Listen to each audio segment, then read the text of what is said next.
যখন অ্যাডক কমিটিতে এসেছি অনেকে বলেছেন বাপের দোয়া কমিটি, যা প্রমাণ করব কাজের মাধ্যমে প্রমাণ করব।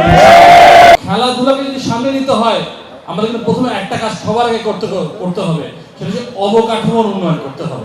যে কোনো খেলা, এটা ফুটবল হোক, ক্রিকেট হোক, ভলিবল হোক, টেনিস হোক, ব্যাডমিন্টন হোক, মূল সুপারস্টার হলো আমাদের খেলোয়াড়রা। যখন অ্যাডক কমিটিতে এসেছি অনেকে বলেছেন বাপের দোয়া কমিটি, এরকম অনেক কথা অনেকে কিন্তু বলেছেন। আমি খালি একটা কথা বলতে চাই, যা প্রমাণ করব কাজের মাধ্যমে প্রমাণ করব। নিজের কাজের মাধ্যমে যোগ্যতার প্রমাণ দেবো ইনশাআল্লাহ। আপনারা খালি সহযোগিতা করবেন। এবার একটা লম্বা সময় কিন্তু আমার পার দিতে হবে আগামী 4টা বছর এই বিসিবি ডিরেক্টর হিসেবে। এবং মূল জিনিসটা হলো খালি ক্রিকেট নয়, চিরগণের কিন্তু ওভারঅল ক্রীড়াঙ্গনের কিন্তু স্বর্ণযুগটাকে আমাদের ফেরাতে হবে।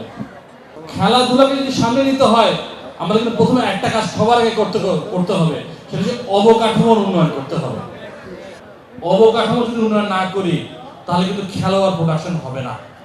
এবং আমরা যারা ক্রীড়া সংগঠক আমাদের একটা মাথায় রাখতে হবে, যে কোনো খেলা, এটা ফুটবল হোক, ক্রিকেট হোক, ভলিবল হোক, টেনিস হোক, ব্যাডমিন্টন হোক, মূল সুপারস্টার হলো আমাদের খেলোয়াড়রা। আমাদের মূল কাজটা হলো তাদেরকে সহযোগিতা করা পিছন থেকে ক্রীড়া সংগঠন। কাজে তারা হলো স্টার, তারা হলো মূল স্টেক হোল্ডার। কাজে তাদেরকে আমাদের সুযোগটা করে দিতে হবে। তো সুযোগ করতে হলে দুটো জিনিস কিন্তু দরকার, একটা হলো অবকাঠামো, আর একটা হলো খেলা কিন্তু মাঠে করাতে হবে। অত্যন্ত দুঃখজনক হলেও সত্য, গত 2টা বছরের মতো চট্টগ্রামে কিন্তু লিগগুলো হচ্ছে না, জেলা লেভেলে বিভাগীয় লেভেলে লিগগুলো হচ্ছে না। এই লিগগুলোকে আবার চালু করতে হবে। এই লিগগুলো কিন্তু হচ্ছে খেলোয়াড় তৈরির পাইপলাইন। এই খেলাগুলোর মাধ্যমে কিন্তু খেলোয়াড় সৃষ্টি হয়। কাজে এই সুযোগটা আমাদের সৃষ্টি করতে হবে, লিগ চালু করতে হবে, অবকাঠামোগত উন্নয়ন আমাদের সাধিত করতে হবে। মাঠের স্বল্পতা থাকলে কিন্তু লিগ হবে না।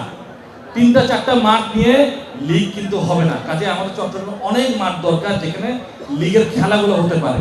কাজে এই ক্ষেত্রে আমাদের উচিত ওনাকে সহযোগিতা করা, যেখানে আমরা ওনাকে সহযোগিতা করলে উনি কিছু মাঠ বের করতে পারবেন এবং আমরাও যা ক্রীড়া সংগঠনে আমরা কিছু মাঠ বের করে নিয়ে আসতে পারবো, যেখানে আমাদের ছেলেমেয়েরা খেলতে পারবে। আর একটা কথা বলি, আমাদের জেলা স্টেডিয়াম নিয়ে একটা বিষয় আছে। আমি একটা কথা খুব দায়িত্বহীন করতে বলতে চাই, এই স্টেডিয়ামটা খালি ফুটবলকে দেওয়া যাবে না। এই স্টেডিয়ামে অ্যাটলিস্ট 32টি ইভেন্ট হয়, ক্রিকেট শুদ্ধ। কাজে এই স্টেডিয়াম উন্মুক্ত থাকবে সকল খেলার জন্য।